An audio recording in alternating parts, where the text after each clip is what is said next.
রমজান মুসলমানদের টাকা অর্জনের মাস। এই মাসে মুসলমানরা তারা টাকা অর্জন করার জন্য তারা সবিশেষ চেষ্টা করে থাকে এবং এজন্য একটি পরিবেশ দরকার।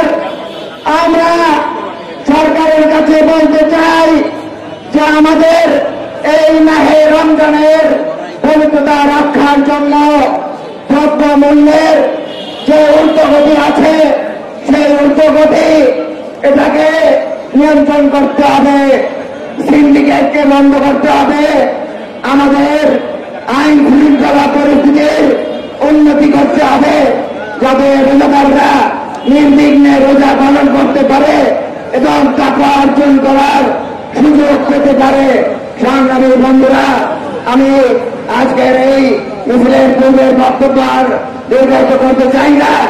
সকলকে মাহে রমজানের আহ্বান জানিয়ে আমার বক্তব্য শেষ করছি। আসসালামু আলাইকুম ওয়া রাহমাতুল্লাহ।